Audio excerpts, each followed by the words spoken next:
ஆறு. ஆறுனா கடல்ல போய் கலக்கணும்ல, எல்லாரும் கடல்ல போய் கலக்கும். ஆனா வைகை ஆறு கடல்ல கலக்காது, நிலப்பரப்புலே முடிஞ்சு போயிடும். ரொம்ப அழகா ஒரு புலவன் பாடுனா, ஆறுகளில் நன்றி உணர்வு உள்ள ஒரே ஆறு வைகை ஆறு.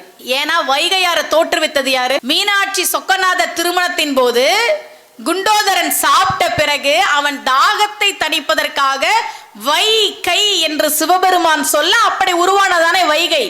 இந்த வைகை பார்த்துச்சான், என்ன உருவாக்குனதே சிவபெருமான் தான், ஆனா அந்த சிவபெருமானுக்கு விஷத்தை கொடுத்த பாவி கடல், அதனால அந்த கடலோடு நான் கலக்க மாட்டேன் என்று வைகை ஆறு வைராக்கியமாக கடலோடு கலக்காமல் இருக்கிறது. நன்றி உணர்வு உள்ள ஒரே ஆறு வைகை ஆறு.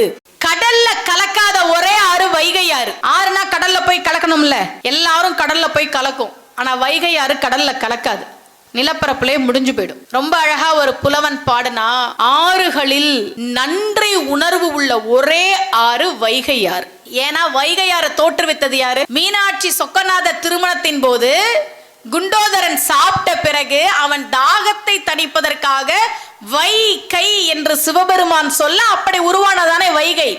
இந்த வைகை பார்த்துச்சான், என்ன உருவாக்குனதே சிவபெருமான் தான், ஆனா அந்த சிவபெருமானுக்கு விஷத்தை கொடுத்த பாவி கடல், அதனால அந்த கடலோடு நான் கலக்க மாட்டேன் என்று வைகை ஆறு வைராக்கியமாக கடலோடு கலக்காமல் இருக்கிறது.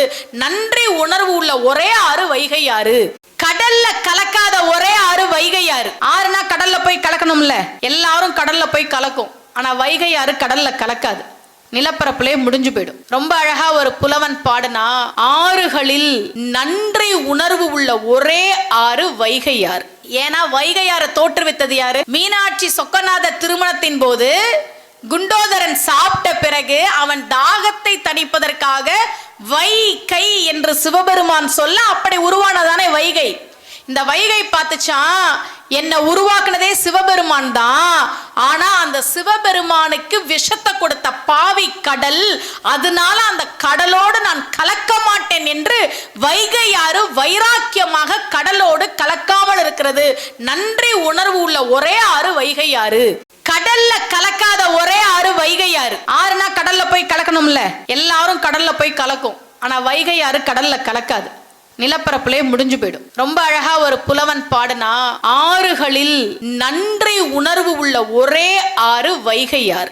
ஏன்னா வைகை ஆறு தோற்றுவித்தது யாரு? மீனாட்சி சொக்கநாத திருமணத்தின் போது குண்டோதரன் சாப்பிட்ட பிறகு அவன் தாகத்தை தணிப்பதற்காக வைகை என்று சிவபெருமான் சொல்ல அப்படி உருவானதானே